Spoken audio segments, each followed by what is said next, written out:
इस आदमी का एक ही गारंटी है कि इस देश की इस धन संपदा को लूट करके अपने दोस्त के खजाने में पहुंचा देंगे। अगर प्रधानमंत्री के दोस्तों का कर्जा माफ किया जा सकता है तो बिहार के भीतर भी मखाना उगाने वाले, मक्का उगाने वाले, धान उगाने वाले, गेहूं उगाने वाले और सब्जी उगाने वाले किसानों का कर्जा माफ करना पड़ेगा। बोलिए दोस्तों, मैं सबसे पहले नमन करना चाहता हूं कांग्रेस पार्टी के कद्दावर नेता अनुग्रह बाबू को। मैं नमन करना चाहता हूं औरंगाबाद की इस पावन भूमि को। और आप लोगों से सबसे पहले मैं ये साझा करना चाहता हूं, सामने पीछे जो वो सीमेंट वाला मंच दिख रहा है ना, सबसे पहली बार इस गांधी मैदान में हम उसी मंच पर आए थे जब बिहार के, पूरे बिहार के सूबे बिहार में 3800 जिले में जनगण मन यात्रा लेकर के हम चल रहे थे। और उस जनगण मन यात्रा की यही मांग थी कि हम बिहार को फिर से अव्वल राज्य बनाना चाहते हैं।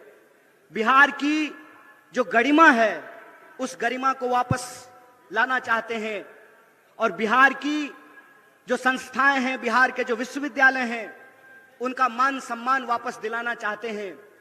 मैं आप सब लोगों को याद दिलाना चाहता हूं कि जो पटना यूनिवर्सिटी है उसको ईस्ट का ऑक्सफोर्ड कहा जाता था और दुनिया के महान वैज्ञानिक, कलाकार, साहित्यकार, इतिहासकार, तमाम तरह की विभूति पटना विश्वविद्यालय से निकले।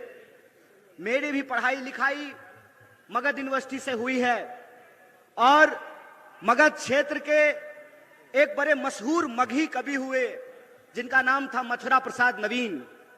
और मथुरा प्रसाद नवीन कहते थे, भूख से तरफ के मरवा काहे, मरने होते लड़के मर जा। जुल्मी बढ़लो तहू बढ़ी जा, भूख से तरफ के मरवा काहे, मरने हो तो लड़के मर जा। मैं समझता हूं कि बिहार को, बिहार की एक एक आवाम को यह बात याद करने की जरूरत है कि हमारा गौरवशाली इतिहास क्या रहा है, हमारी ऐतिहासिक परंपरा क्या रही है। यह बात मैं इसलिए कह रहा हूं कि भारत जोड़ो न्याय यात्रा के क्रम में जब हमारी यात्रा मणिपुर से चल करके विभिन्न राज्यों से होते हुए 33वें दिन एक बार फिर से जब औरंगाबाद की महान भूमि पर पहुंची है तो मैं एक दर्द आप तमाम लोगों से साझा करना चाहता हूं। कहते हैं ना कि दुनिया के किसी इलाके में चले जाइए, कोई पद ले लीजिए, कोई पोस्ट ले लीजिए, लेकिन एक बिहारी अगर जन्मता बिहारी है तो मरते दम तक बिहारी रहता है, उसकी पहचान बिहारी रहती है। और हम जहां भी जाते हैं हर जगह लोग ये सवाल पूछते हैं कि अच्छा कन्हैया ये बताओ कि बिहार में क्या हो गया। और उस वक्त मैं बड़े अफसोस के साथ आप लोगों से यह दर्द साझा कर रहा हूं कि मेरे आंखों में पानी आता है और पहली बार जिंदगी में आंख शर्म से नीचे झुक जाता है, क्योंकि बिहार में, पटना में जो बैठे हुए राजनेता हैं उनको नहीं मालूम है कि अपनी राजनीतिक अवसरवादिता के चलते बिहार की भूमि का पूरी दुनिया में ये लोग अपमान कर रहे हैं। ये भूल गए हैं कि बिहार कौन सी धरती है और बिहार ने किस तरीके से दुनिया को सत्य और अहिंसा का पाठ पढ़ाया है। बिहार सिर्फ सत्य और अहिंसा की भूमि नहीं है, बिहार मोक्ष की भी भूमि है और पूरी दुनिया के हिंदू मोक्ष लेने के लिए, मुक्ति लेने के लिए बोधगया में पिंडदान करने के लिए आते हैं। और पूरी दुनिया को सत्य और अहिंसा का पाठ पढ़ाने वाला महात्मा बुद्ध पैदा सिद्धार्थ हुए थे, महात्मा बुद्ध नहीं पैदा हुए थे। लेकिन सिद्धार्थ जब बिहार की धरती पर आए तो पीपल के पेड़ के नीचे वो महात्मा बुद्ध हो गए, उनको ज्ञान की प्राप्ति हुई, वो महात्मा बुद्ध बन गए। आप सब जानते हैं ये कांग्रेस पार्टी का मंच है और आप सब कांग्रेस पार्टी के शेर दिल कार्यकर्ता हैं, जिंदा दिल इंसान हैं आप लोग। तो मैं आपको याद दिलाना चाहता हूं कि जिनको हम बापू कहते हैं, मोहनदास करमचंद, मोहनदास करमचंद जब बिहार में आए तो वो मोहनदास थे।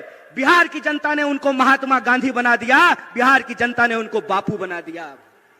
बिहार वो धरती है, अगर हम आर्यभट्ट की बात करें तो अगर बिहार नहीं होता, आर्यभट्ट नहीं होता तो जीरो नहीं ढूंढा जाता और इंसान चांद पर नहीं पहुंच पाता, और इंसान चांद पर पहुंचा है तो जीरो को खोजने की वजह से पहुंचा है। बिहार वो भूमि है कि जहां पर एकमात्र देश के राष्ट्र कवि पैदा हुए, और राष्ट्र कवि का नाम दिनकर है। और दिनकर कहते हैं, शांति नहीं तब तक जब तक सुख भाग न नर का सम होगा, नहीं किसी को बहुत अधिक और नहीं किसी को कम होगा। ये दिनकर लिखते हैं। ये बिहार की जो ऐतिहासिक परंपरा है, ये बिहार की जो गौरवशाली परंपरा है, उस बिहार की गौरवशाली परंपरा को धूमिल करने का काम किया है भाजपा ने।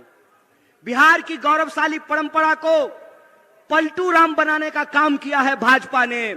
इसीलिए मैं आप तमाम लोगों से एक अपील करना चाहता हूं, सवाल चुनाव जीतने का नहीं है, सवाल किसी को मुख्यमंत्री और प्रधानमंत्री बनाने का नहीं है।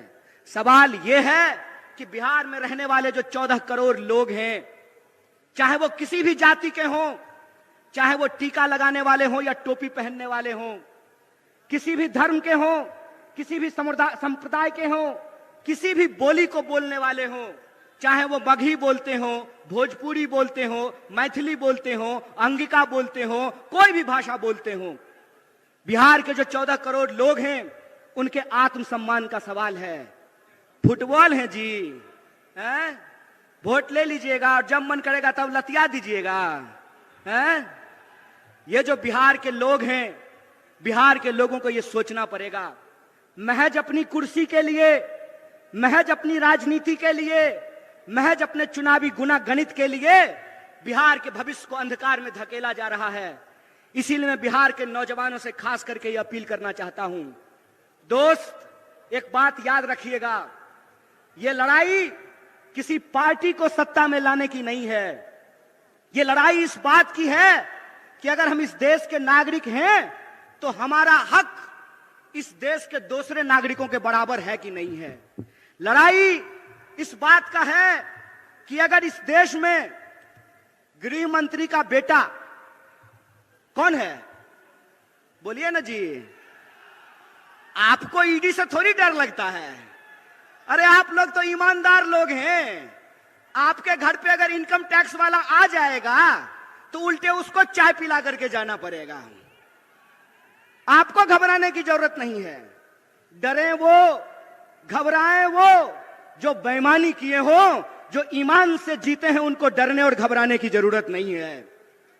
तो मेरा सवाल यह है कि इस देश में अगर गृह मंत्री का बेटा बीसीसीआई का सेक्रेटरी बन सकता है, इस देश में अगर एमपी लोग 5 साल के लिए बन सकते हैं, एमएलए 5 साल के लिए बन सकते हैं, नीतीश कुमार जी 5 साल में 3 बार मुख्यमंत्री बन सकते हैं, तो हमको भी नौकरी देनी पड़ेगी। बोलिए, गलत बोल रहे हैं कि सही बोल रहे हैं? सही बोल रहे हैं ना? अगर यहां बैठे हुए हमारे नेता आदरणीय जयराम जी, 6 साल के लिए सर आप एमपी बनते हैं और आपको पेंशन भी मिलता है राज्यसभा में, तो आपको अगर पेंशन मिलता है तो देश की रक्षा में खड़े ये जो सिपाही हैं वर्दी पहन करके सामने खड़े हैं, आपको पेंशन मिलना चाहिए कि नहीं मिलना चाहिए? बोलिए, मत डरिए गृह मंत्री से, डरने की जरूरत नहीं है। इसीलिए मैं कहता हूं ये न्याय की बात है। न्याय की बात यह है कि अगर इस देश में प्रधानमंत्री के चंदादाताओं का 14.5 लाख करोड़, कितना? 14.5 लाख। बाबू रे सुन्ना बिठा के देख लेना कि क्या को सुन्ना बिठाना पड़ेगा 14.5 लाख में। 14.5 लाख करोड़ अगर प्रधानमंत्री के दोस्तों का कर्जा माफ किया जा सकता है तो बिहार के भीतर भी मखाना उगाने वाले, मक्का उगाने वाले, धान उगाने वाले, गेहूं उगाने वाले और सब्जी उगाने वाले किसानों का कर्जा माफ करना पड़ेगा। बोलिए, गलत बोल रहे हैं कि सही बोल रहे हैं? कॉर्पोरेट का कर्जा माफ कीजिएगा और किसान का कर्जा माफ नहीं कीजिएगा। बीसीसीआई का सेक्रेटरी बनेगा गृह मंत्री का बेटा और हमको जो है ठेके का नौकरी दीजिएगा। मंत्री बनेंगे 5 साल के लिए, प्रधानमंत्री बनेंगे 5 साल के लिए, और अग्निवीर योजना के तहत हमको 4 साल का नौकरी दीजिएगा। 4 साल का नौकरी दीजिएगा, और उसमें देश की सेवा करते हुए अगर हमारी शहादत होती है, हमारी जान जाती है, तो हमको शहीद का दर्जा नहीं दीजिएगा। हमारे घर से लोग फौज की नौकरी करते हैं, बेल्ट की नौकरी करते हैं, हमारे घर से लोग शिक्षक की नौकरी करते हैं, पुलिस की नौकरी करते हैं, खेती करते हैं, मजदूरी करते हैं। इसीलिए हम मंच पे खड़ा होकर के राजनीति नहीं करते हैं, न्याय और हक की लड़ाई लड़ते हैं। ये बात याद रखिएगा। और उसी न्याय की, हक की लड़ाई में मैं बिहार के नौजवानों से एक अपील करना चाहता हूं। दोस्त, घबरा करके आत्महत्या करने की जरूरत नहीं है। हम वो धरती हैं जहां चंद्रगुप्त पैदा हुए थे और मौर्य साम्राज्य ने सिकंदर तक को चुनौती दिया था। हम वो धरती हैं जहां हम सत्य और अहिंसा का पाठ भी पढ़ाते हैं। तो हमारे यहां दशरथ मांझी भी पैदा हुए कि एक छेनी हथौड़ी से पहाड़ काट करके रास्ता बना दिया था। हम उस बिहार के लोग हैं। इसीलिए मैं अपने बिहार के आदरणीय निवासियों से, नागरिकों से एक अपील करना चाहता हूं। आपको फैसला करना पड़ेगा, आपको तय करना पड़ेगा कि आप अन्याय के साथ खड़े हैं कि न्याय के साथ खड़े हैं। बोलिए, आप लोग न्याय के साथ खड़े हैं? इतनी जोर से आवाज लगाइए कि सत्ता को घबराहट होने लगे, उनको यह एहसास हो जाए कि बिहार एक बार फिर से इस देश में क्रांति के लिए, बदलाव के लिए तैयार है। उनको घबराहट हो जाए कि उनका जो फूट डालो राज करो की नीति है, वो फूट डालो राज करो की नीति नहीं चलने वाली है। और ये फूट डालो राज करो की नीति क्या है? टीवी खोल करके देख लीजिएगा। भाई लोग, आपसे कोई शिकायत नहीं है। हमको मालूम है कि जो लोग मीडिया में नौकरी कर रहे हैं, उनके पिताजी प्रधानमंत्री नहीं है, गृह मंत्री नहीं है, मुख्यमंत्री नहीं है। वो साधारण परिवार के लोग हैं। लेकिन जो मालिक हैं, वो मालिक इस देश के 140 करोड़ लोगों के साथ बेईमानी करने के लिए तैयार हैं। आप टीवी खोल करके देख लीजिए। टीवी आपका रिचार्ज कराया है आपने, रिचार्ज भरवाते हैं आप, लेकिन जब आप टीवी खोलेंगे तो आपके खिलाफ दिन भर बात की जाएगी। मैं आपको याद दिलाना चाहता हूं, कितना ढिंढोरा पीटा गया। ढिंढोरा पीटा गया ना कि कर्पूरी ठाकुर जी को भारत रत्न दिया गया है। बहुत खुशी की बात है, बहुत खुशी की बात है कि कर्पूरी ठाकुर जी को भारत रत्न दिया गया है।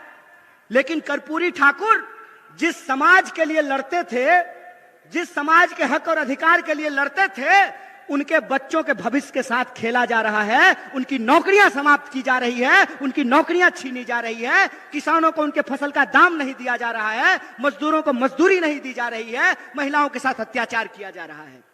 आप टीवी खोल करके देख लीजिएगा। बड़ा बड़ा दावा किया गया। क्या कहा गया कि चौधरी चरण सिंह जी को भारत रत्न दिया जा रहा है, डॉक्टर स्वामीनाथन को भारत रत्न दिया जा रहा है। बहुत खुशी की बात है, बहुत आनंद की बात है कि इनको भारत रत्न दिया गया है। लेकिन मैं सवाल पूछता हूं कि एक तरफ डॉक्टर स्वामीनाथन को भारत रत्न देते हैं और दूसरी तरफ इस देश के किसानों के ऊपर डंडे चलाते हैं, गोलियां चलाते हैं, आंसू गैस के गोले छोड़ते हैं। बोलिए, बेईमानी है कि नहीं है? भारत रत्न दे रहे हैं और किसान कह रहे हैं कि हमको हमारे फसल के दाम की गारंटी करो, तो किसान को उनके फसल की गारंटी नहीं मिल रही है। मोदी जी कहते हैं मोदी जी की गारंटी है। महाराज, भाजपा की गारंटी होती तो 1 मिनट के लिए मान भी लेते। मोदी जी की गारंटी है तो बिल्कुल भरोसा मत कीजिए। अगर विश्वास नहीं होता है तो यशोदा जी से जाकर के पूछ लीजिए। गारंटी लिए थे ना जी। अच्छा, यहां पे भी बहुत सारे लोग बैठे हुए हैं। ब्याह शादी हुआ होगा, हमारा तो नहीं हुआ है।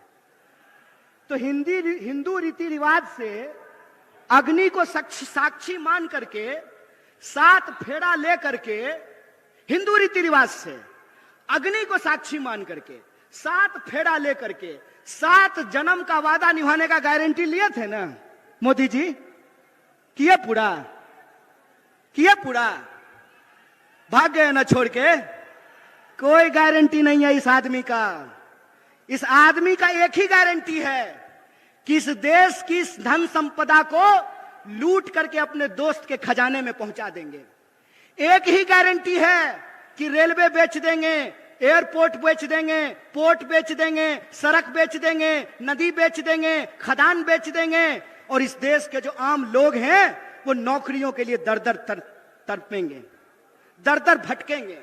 और जो भी गारंटी इन्होंने कहा था, मैं आपसे पूछता हूं कि कौन सी गारंटी पूरी हुई है? बोलिए। 15 लाख आपके खाते में आया? 15 लाख खाते में आया? 2 करोड़ नौकरी मिली? महंगाई कम हुआ? काला धन आया? तो कौन सा गारंटी पूरा हुआ है जी? कौन सा गारंटी पूरा हुआ है? मंदिर बनाने का? एक बात बताइए, मंदिर की बात चली है तो मैं भी एक बात कहना चाहता हूं। मेरा जन्म मिथिला की पावन भूमि पर हुआ है और मिथिला के लोग यह बात जानते हैं कि मिथिला की धरती माता जानकी की धरती है। माता जानकी जिनके बारे में हम लोग कभी भी भगवान प्रभु श्री राम का नाम अकेले नहीं लेते हैं। जब भी बोलते हैं तो क्या बोलते हैं? बोलते हैं सियापति रामचंद्र की जय। बोलिए, बोलते हैं कि नहीं बोलते हैं? देखे हैं राम जी के साथ फोटो सीता जी का? एक फोटो बता दीजिए, एक भी फोटो देखे हैं सीता जी का राम जी के साथ? पहले हमारे घर में दादी जब कैलेंडर लगाती थी तो उसमें फोटो होता था भगवान प्रभु श्री राम का, सीता जी का, लक्ष्मण जी का और हनुमान जी का। होता था कि नहीं होता था? हनुमान जी, सीता जी, लक्ष्मण जी कोई फोटो में नहीं दिख रहे हैं। मतलब यही होता है कि जिनको धर्म का मतलब नहीं मालूम होता है ना, तो जब वो धर्म का पाखंड करते हैं तो उनसे गलती हो ही जाती है। क्योंकि धर्म का मतलब होता है धारण करना। धर्म बना है संस्कृत के धृत धातु से, जिसका अर्थ होता है धारण करना। अगर आप धार्मिक हैं तो आपके अंग अंग से धर्म फूटता है। और मैं रामचरितमानस को कोट करना चाहता हूं। रामचरितमानस में तुलसीदास जी ने क्या लिखा है? गोस्वामी तुलसीदास ने लिखा है, रावण रथी विरथी रघुवीरा। मतलब रावण रथ पर सवार है और भगवान प्रभु श्री राम पैदल चल करके आ रहे हैं। बताइए आज की तारीख में रथ पर कौन सवार था? कौन सवार था रथ पर? रथ पर सवार थे अधर्मी लोग, रथ पे सवार थे अन्यायी लोग, रथ पे सवार थे इस समाज को बांटने वाले लोग, रथ पर सवार थे इस समाज में नफरत फैलाने वाले लोग। इसीलिए बिहार के वासियों से कहना चाहता हूं, ए मेरे दोस्त, बिहार का धर्म है, बिहारी होने का धर्म है अपने हक और अधिकार के लिए संघर्ष करना। बिहारी होने का धर्म है कि 1942 में जब भारत छोड़ो आंदोलन हो रहा था तो बिहार का चप्पा चप्पा ब्रिटिश साम्राज्य के खिलाफ लड़ रहा था। इसीलिए मैं बिहार के आम आवाम से अपील करना चाहता हूं कि अगर इस देश में आप बदलाव चाहते हैं कि नहीं चाहते हैं? आप चाहते हैं कि महंगाई कम हो? आप चाहते हैं कि बेकारी कम हो? आप चाहते हैं कि किसानों को न्याय मिले? आप चाहते हैं कि मजदूरों को न्याय मिले? आप चाहते हैं कि नौजवानों को न्याय मिले? अगर चाहते हैं तो मैं आपको याद दिलाना चाहता हूं कि जब जब बदलाव देश में हुआ है उसकी पहल बिहार से हुई है। इस बात को याद रखिएगा। बिहार अगर करवट लेता है तो इस देश में परिवर्तन होता है। इस बात को याद रखिएगा। इसीलिए मैं आप तमाम बिहार वासियों से अपील करना चाहता हूं कि यह जो भारत जोड़ो न्याय यात्रा है, ये हमारे और आपके न्याय की बात है। यह जो भारत जोड़ो न्याय यात्रा है, उस न्याय यात्रा में हम 5 तरह का न्याय चाहते हैं। कितने तरह का? हाथ उठा करके बताइए। हम 5 तरह का न्याय चाहते हैं।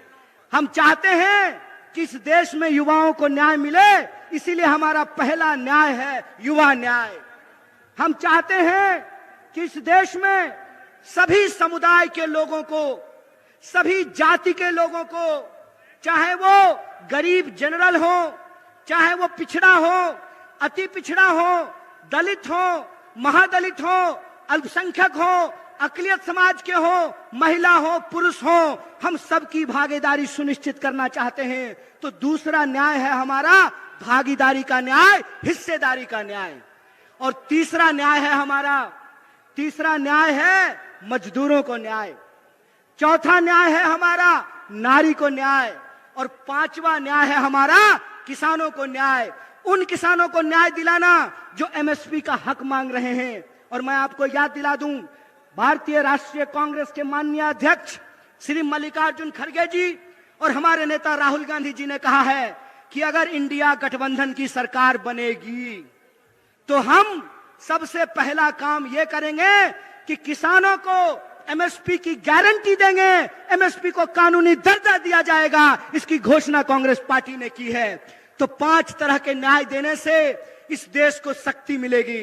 तो आप बताइए, आप देश को शक्तिशाली बनाना चाहते हैं कि नहीं बनाना चाहते हैं? बिहार को शक्तिशाली बनाना चाहते हैं कि नहीं बनाना चाहते हैं? इसीलिए हम आपसे अपील करना चाहते हैं। इसी अपील के साथ मैं अपनी बात को खत्म करूंगा कि आने वाले दिनों में जो अन्याय कर रहे हैं उनको अन्याय करने दीजिए। लेकिन आप अगर न्याय चाहते हैं, अपना न्याय चाहते हैं, आने वाली पीढ़ी का न्याय चाहते हैं, तो आपको न्याय योद्धा बनना पड़ेगा। बोलिए, न्याय योद्धा बनेंगे? बिहार के एक एक लोग न्याय योद्धा बनने को तैयार हैं। अगर आप न्याय योद्धा बनेंगे तो आप लोगों को एक नंबर जो कांग्रेस पार्टी के द्वारा जारी किया गया है, उस नंबर पे कॉल करके न्याय योद्धा बनना है। और यह जो भारत जोड़ो न्याय यात्रा का संकल्प है कि हम अन्याय के अंधकार में न्याय का दिया जलाना चाहते हैं, इसमें आपको शामिल होना पड़ेगा। इन्हीं शब्दों के साथ तमाम सम्मानित मंच को एक बार फिर से धन्यवाद अदा करते हुए, और जो हमारे पुलिस प्रशासन के लोग हैं, मीडिया के लोग हैं, और आप तमाम जो लोग हमारी आवाज को सुन रहे हैं, आप सब लोगों को धन्यवाद अदा करते हुए, शुक्रिया अदा करते अपनी बात को खत्म करूंगा। शुक्रिया। इनकलाब जिंदाबाद। जय हिंद, जय भारत, जय बिहार।